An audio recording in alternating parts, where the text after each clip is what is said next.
Jets, I hear them say it now. Jets, white, green, just green and white. Tell me, have you ever seen a team take flight? Super Bowl dreams are still in sight. All we gotta do is win tonight. White, green, just green and white. Tell me, have you ever seen a team take flight? Super Bowl dreams are still in sight. All we gotta do is win. What is going on, YouTube? Welcome back for another video. I am your host, as always, Joe Scurto. Turn up the Jets. We got the Jets versus Dallas Cowboys Week 2 recap, and I will painfully recap it. But before we get into that, please subscribe to the channel if you have not already. Like the video if you've actually liked it. Also follow me on X and Instagram at Turn Up the Jets, all one word. Pretty active on all of those social media platforms. So yes, you see the title. We knew we were getting into this today. It's Monday. The Jets just absolutely outmatched yesterday. It's really no other way to put it. They were simply outmatched. Dallas was the better team in every aspect of the game: offense, defense, special teams, coaching, everything. The Jets did not do one good thing yesterday. And I guess we get into the defense first, because we all know what's coming. We all know what I'm going to implode about. And it's just, and you say it again, how the hell did the Jets get into this situation? It's like we went back into a time machine and boom, we're back where we were last year. Nothing has freaking changed in terms of just everything. And it starts with the defense, man.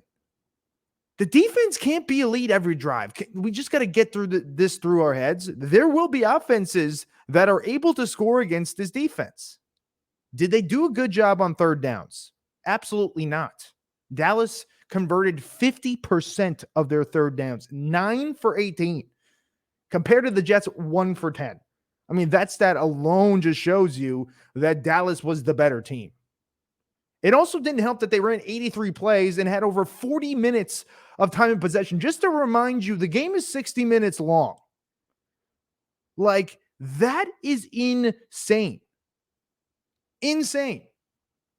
That percentage of how long they've had the ball is, again, a stat to just make them win alone. Total yards, they had 382. That's definitely a lot. So in 12 drives, they get 30 points. They get 16 first downs. And again, their efficiency on third down was just very good. Dak had a great game. He threw for 255 yards.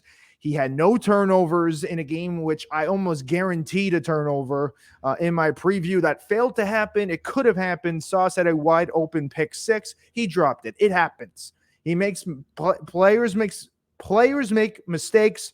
And as do good players make mistakes. Wow, that was a tough one to get out. But you know what I mean. Good players also make mistakes. I mean, he dropped an interception. Who gives a shit? It happens. Move on. They wouldn't have won even if he did catch it. Let's be honest. It would have given them some momentum. Yes, they would have had the lead after the 68-yard touchdown. But the Dallas was the better team, and it wasn't even close. We could talk about the defense, how they couldn't get off the field on third downs, or just in general, and how they couldn't commit any turnovers to really just give that, or take that pressure rather, off the offense. Talked a bunch about that in the preview. They were unable to do that as well. It's going to happen. Sometimes the offense isn't going to turn over the ball 4 times or get a punt return for a touchdown. That's what I was saying. Last week was out of the ordinary. You can't expect the defense to literally do that every week. And I'm not saying people are. I'm just saying, even if they don't turn over the ball and play as elite as they are, it doesn't mean they're not a good defense. It doesn't mean they're overrated type of defense. I know a lot of people are kind of blaming the defense and putting that on them and saying, how can Zach Wilson succeed? The defense still kept them in the game mostly. You know, it was an 18-10 game at halftime. 18-10. And really at the end in the fourth quarter, it just got away from them. And the Jets essentially quit because, 3 just boneheaded turnovers, just trying to squeeze the ball in desperation mode. They're down 3 scores.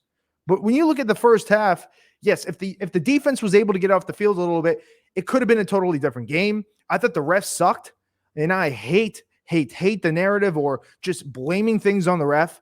But the pass interference call, and especially the roughing the passer on JFM, was absolutely awful. Like, that was a third down conversion. They had multiple third down penalties in which gave the Cowboys an automatic first down. Multiple of them occurred in the red zone, especially on that play in which I think that was the play when the Cowboys ended up scoring and getting the 2-point conversion. So they scored because it was a third down, and JFM basically got thrown into Dak by his own lineman, and they called the roughing the passer, and then it was the interference, and then it was the stupid penalty to give them the opportunity to get the 2-point conversion, and suddenly they're up 8 points. I don't know if my story lines up like clearly, but essentially there was 2 terrible penalties that they made in that red zone in that drive.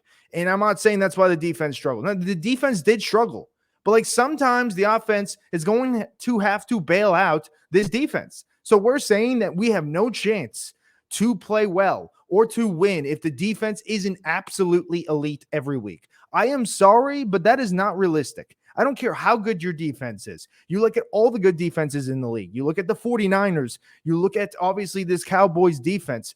You look at the Buffalo Bills defense, New England's defense, the Ravens defense, all of these really good defenses. And I would probably put San Francisco, Cowboys, Jets maybe in the top of those. There's going to be weeks that they struggle. I mean, heck, the Cowboys defense just gave up 15 receptions to a rookie receiver yesterday. The 49ers against the Rams. Like, it happens. It's going to happen, and we can't just put it all on the defense. Like, the offense has to be held accountable. There has to be at some point in time that we just say, Zach Wilson stinks. I'm sorry. Do I want to root? Am I rooting for the kid? Yes. But it's exhausting of trying to make good out of such a terrible game that, his footwork and his poise is a little better. He still threw 3 interceptions.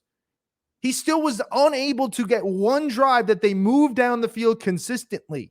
Like, there wasn't one good drive that they had, a whole drive. Like, yeah, they had one play for 68 yards for a touchdown because Garrett Wilson is an absolute superstar. But other than that, the only other decent drive, I guess, was the final one before halftime when he ran the ball 3 consecutive times and it was actually working. And then he barely used his feet after that. And by the way, Zach Wilson had the most carries on that team. That's unacceptable. 4 carries for Breece Hall, a guy who averaged 13 yards a carry last week. Only 11 touches, but at least he still got 11 touches. Dalvin Cook, why are you paying him $8 million to give him 4 carries? Of course, he fumbled. That was not ideal. That was a gut-wrenching turnover, and essentially it was the end of the game for me. I knew they were done. If they had gone and scored that drive, there was some hope, but there's zero hope after that fumble. They were lucky that they didn't even call a touchdown on that. When Micah Parsons, he was down. They ended up getting a field goal, but still, they were still dead in the water. But you go to the offense, the play calling was terrible, dude. Like, it was almost Mike LaFleur, like, worse. Terrible. And now you think, I wonder why the Broncos sucked last year. Right? Yes, they had Russell Wilson and Zach Wilson. You still got to, Russell Wilson is still significantly a better quarterback than Zach Wilson. But heck, I mean, I get the conservative approach, but how is Breece Hall getting 4 carries? How is Dalvin Cook getting 4 carries? He only ran the ball 16 times. Zach Wilson had the most carries out of any guy on the Jets. It was just so bad. So bad. They weren't aggressive at all. They had one good play call and it went for 68 yards and Garrett Wilson's touchdown. Other than that, it just seemed like they had no game plan. They tried a game plan to Zach's strengths. No, it literally felt like I was watching a high school football offense and how it was being play called. It was just, there was no thought. There was no creativity at all. When you are like, I loved the 4th down play in the fake punt and they give it to Ashton Davis. Probably one of the best plays of the day. And that's saying something. And that's, saying something how bad this team really was. There wasn't a lot of highs. And you can try to pull it out of your ass that Zach did this or this happened. No, there weren't too many highs. Most of them were lows. But that was the play I wanted to see more. Not specifically going for it on 4th downs, but being creative. Thinking outside the box, doing some trick plays. I mean, when you have Zach Wilson against one of the best defenses in the league, not to mention that offense is pretty damn good too. Say what you want about the Cowboys choking. When you're looking at a regular season aspect, this team is pretty damn good in all phases. They have Dak, who, if he doesn't turn over the ball, you're probably going to win with him. Tony Pollard and Deuce Vaughn. Deuce Vaughn looks like he's a good number 2. Tony Pollard is a legitimate number 1 workhorse running back. CeeDee Lamb, an absolute stud, had over 140 yards, whether it was Sauce covering him, DJ Reed covering him. I think Sauce kind of got the bad hand. He actually played very well outside the dropped interception. I think, let's not feed into the shit that people are saying on social media. I think Sauce has to care less about it. I know it's easier said than done. He's a terrific player. He does not have to care about what some guy on the couch or some guy like me is saying about him, but I'm saying good things. I thought Sauce played very well yesterday. I think his 4 for 19 was a very accurate statement. I don't remember him getting flat out beat by CeeDee Lamb. If CeeDee Lamb had a big grab, it was like nobody was there. But CeeDee Lamb shit all over them. So this is a good offense. So why isn't Nathaniel Hackett trying to be creative? Like, it was the most basic game plan ever. It was garbage. And if they're going to have this game plan on top of Zach Wilson's whatever type of play you want to say, it's going to be bad, guys. This is going to be bad quick. You can call me negative. And I know it's so split. Like, there's fans that are very positive, as I am an optimist, but at some point in time, dude, like, how much longer and how much energy are we going to spend on trying to defend Zach Wilson? Would Aaron Rodgers win that game yesterday? I don't know. Maybe not, but I assure you it's not 30-10. I assure you it's a close game and saying, heck, this Jets team is good, because this Cowboys team is very good. Say what you want, again, as them as a franchise and how they just love to choke things away in the postseason. This is, on paper, has been one of the better teams in the league for a while. I think they're starting to figure it out, and I think the trick has been that Mike McCarthy is calling the plays. I didn't expect that, but watching it yesterday, they play fast, they play aggressive, and they play confident with that defense led by Dan Quinn, who is an elite defensive coach. Like, this team could be the best team in the league if they stay consistent. That's the thing. So, not necessarily, I'm not saying Aaron Rodgers wins this game. And this is going to be the narrative every game. Like, oh, does he win this game? He wouldn't win this game. It at least would be a conversation of, okay, the Jets are 1-1. They beat the Bills. They played the Dallas tough in Dallas. Not an easy game. Let's move on to New England. No, it's now they lose to Dallas, just get absolutely demolished. There's really nothing good out of here. I don't know how you keep on making excuses that Zach Wilson played well yesterday. Whether he's more confident, maybe he is more confident in his ability, but it's not changing. Like, the dude had 170 yards, 1 touchdown, and 3 interceptions. The 3 interceptions, say what you want, they were in the last quarter. It was desperation mode, but it's just still, why the hell are you throwing the ball to the team and making it to Dallas and making it even worse? Like, what's the sense of doing that? So it's not getting better, and it's not going to get better. The game plan has to change. Like, if they're going to continue this approach, you have to run the ball. Like, why didn't they run the ball? I know a few carries that Brees and Dalvin didn't go much of anywhere, but like, that is this tiniest sample size of all time. If you gave them both 10 carries and they struggled and you stopped, I get it. But 4, a total of 8 carries with your just a superstar of a young running back in Brees Hall and a guy like Dalvin Cook, who's explosive, a wily vet, a guy you went out and paid to get to make an impact, and you don't even utilize them. What? Why? I don't get it. Because if you utilize them, you open the play action. And the play action was probably the only plays that the Jets had, positive yards for, it seemed like. Any of their bigger-ish, is that a word? Any of their bigger plays, it went, from the play actions. And I believe the touchdown was a play action fake. I can't remember it at the end. I tuned out. I shut it off. I'm not going to lie. I shut the game off. It was just a freaking disaster. And I tend to not do that. I've watched the Jets lose many, many times, but I think it's just the frustration of whatever everything's going on, like that they're even in this situation. And I have to just stop myself. And, this is the reality. This is life. And this is the NFL. Injuries happen. And I got to accept the reality. I had to stop complaining about it every video. And I will try to.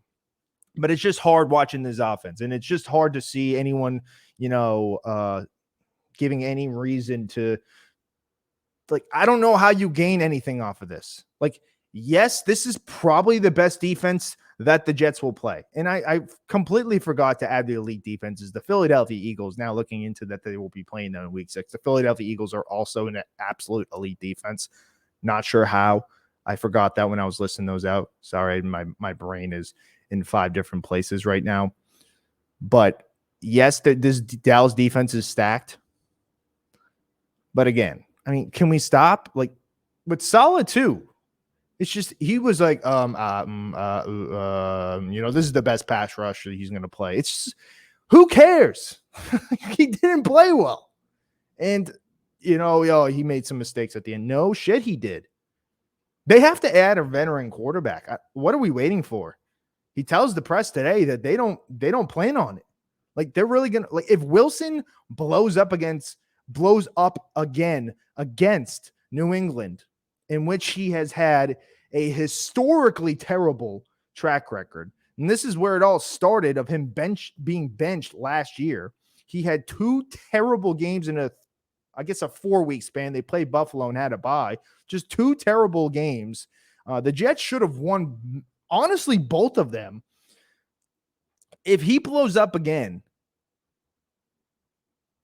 how do you not sign a veteran? How do you not start someone else is the question. How long is a leash is this? How long is he going to have the keys? Really? Salah's fighting for a job, whether we want to admit it or not. So is Joe Douglas. I get it. Aaron Rodgers got hurt, but they're the ones that invested. They knew the risk. Not necessarily he was going to get hurt, but he's still a 39-year-old quarterback. There are always risks when you add a player like that. And it didn't go the way they wanted to.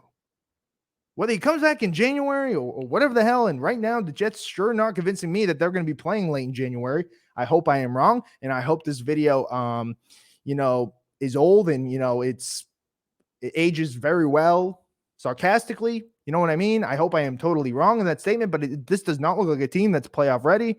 They were just outmatched in every aspect of the game. But there is risk, and at some point you got to say, like, Robert Saleh, it's do or die, man. Like, I think if he puts a competitive team, maybe not even making the playoffs, if they win 8, 9, 10 games, obviously, 10 games probably gets you in the playoffs. And because the AFC is just massively underperforming, it is early. It's only week 2. Teams could heat up. The Bengals were 0-2 last season as well. Went all the way to the AFC Championship, almost made the Super Bowl. But as I was saying, Saleh can't be dicking around. Lack of a better word. He can't be. Because how much longer are you going to just wait and try to convince yourself and try to say that Zach Wilson is the best option? At some point in time, you have to try other options to make sure that statement is correct. If the Jets are 1-2 after 2 dumpster Zach Wilson games, how do you not bring somebody in free agency and have them essentially maybe working behind them in the Chiefs game? And if that's a disaster, you got to put that vet in. Or even if it's mid-game and it's a disaster. Like, they have to act quickly. It's 2 weeks, whatever, but this can get ugly quick. If you don't have a quarterback in the National Football League, it's not going anywhere. You could say all you want about Brad Johnson or Trent Dilfer, but it's so much different. Those guys, say what you want about them, they were able to manage the game. They were able to stay in the pocket and throw a simple pass. And Zach has done a lot better. He can actually throw a screen pass this year, but he's still, if he doesn't see his first progression wide open, and I'm not saying he has all this time, but he has to be able to read his progressions a lot quicker. He goes through his reads so slow. And that's what it is. When he completes a pass, he has to have a significant amount of time, because usually if he gets it off quick, it's because his first progression is open. That's when he's able to complete a pass. If his first read is open, he's fine. But other than that, he's screwed. It's getting out of the pocket. It's his feet when he's kind of just like shaking his feet, and you can tell he doesn't know what the hell to do with the ball. It's just not good. He's just not an NFL quarterback. He's not a starter, at least.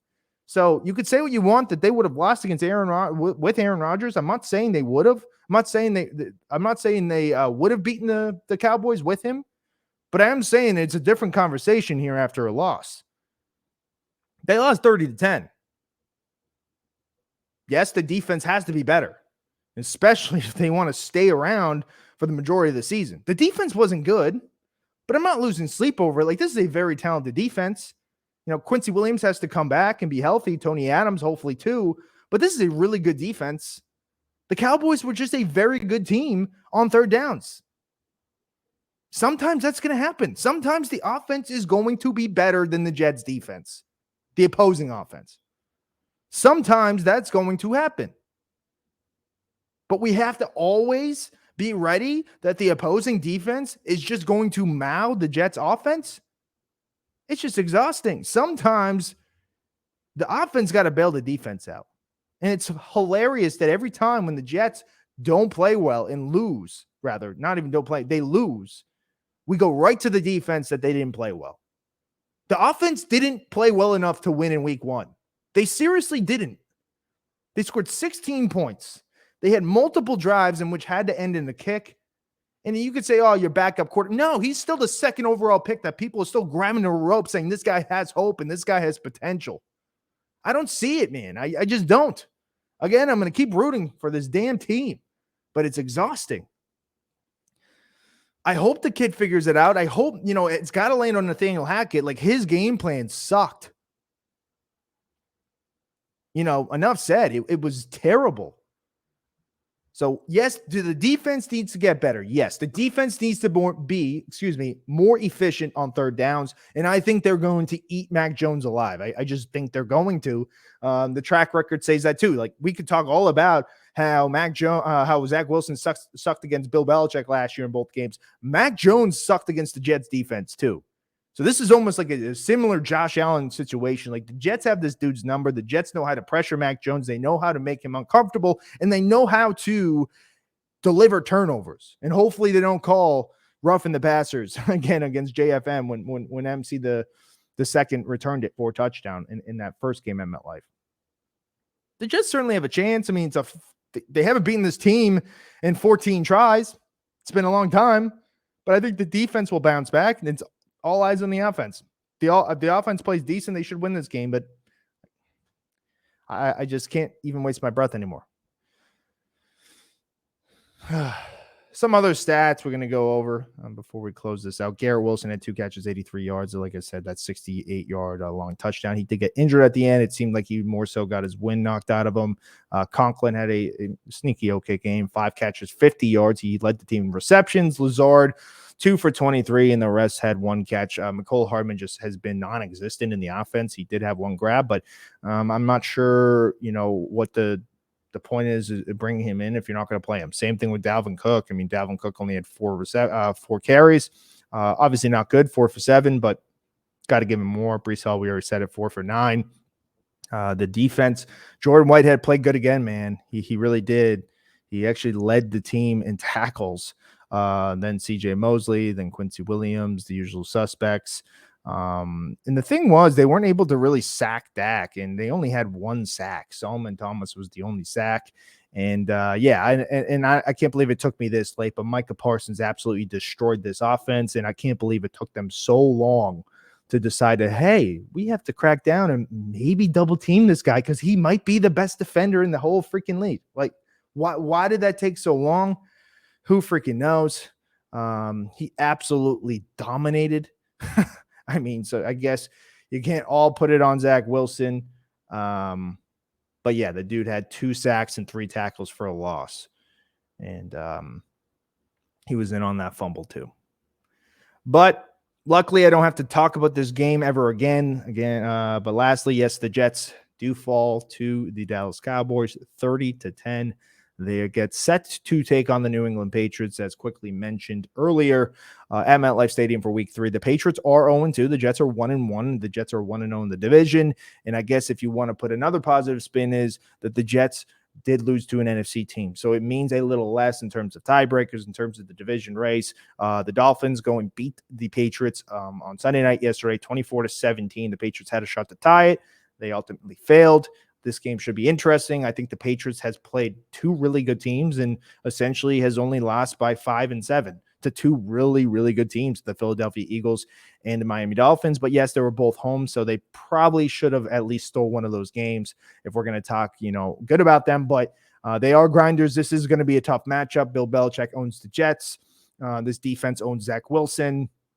Mac Jones, you say what you want. I think he's played really well this year, a lot better than last year. But, hey, we could say the same thing. The Jets defense, Robert Saleh, Jeff Albrecht, they also own him too. So it's going to be a defensive battle. It's all up to who doesn't turn over the ball and who can get some consistent long drives. I mean, man, can we just please get the defense off the field?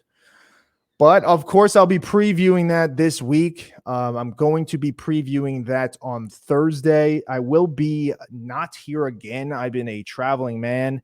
I'm probably going to try my best to do the recap on Monday or Tuesday. If I'm unable to, apologies. Life has occurred. But I definitely will put the preview. That's going to be released on Thursday. So it might be a little inaccurate in terms of injuries. Hopefully they get Zerline back. I saw Garrett Wilson, as I said, he's already upgraded back to healthy. Quincy Williams was questioned with his knee, and Adams had an injury. I do not know the updates on those guys, but hopefully that's at least updated at that point.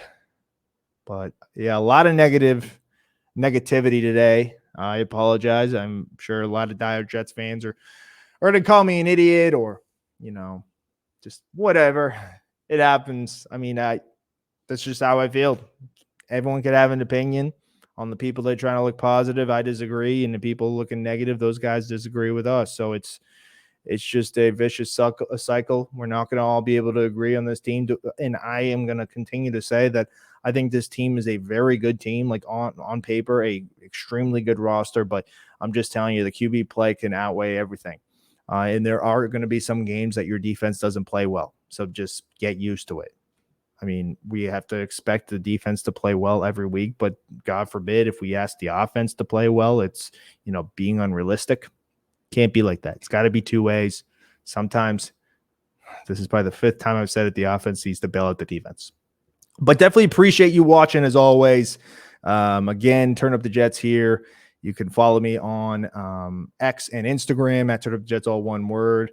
Pretty active on both of those social media platforms. Please subscribe to the channel if you have not already. Hopefully you do not unsubscribe of my negativity, but I think, there's got to be positive light. There's got to be negative light. I try my hardest to be positive all week. I thought the Jets were going to cover the spread. I thought Dak was going to throw a pick. I thought Breece Hall was going to do awesome. I thought they were going to stay in this game all the way to the end until Dallas scores late. That didn't happen. They lost by 20. So, I mean, it's hard to stay positive after what you watched yesterday. Everyone watched the game. It wasn't good. However, you kind of want to twist it your own way of what went well, what didn't. But what did go well, I don't know. Yeah, you could also like the video if you actually liked it. Again, I will be previewing this New England Patriots game on Thursday. If anything else crucial happens from now till before Thursday, expect videos. I will be releasing when I do release those videos on Twitter X and Instagram. But until next time, see ya. Jets, I hear them say it now. White, green, just green.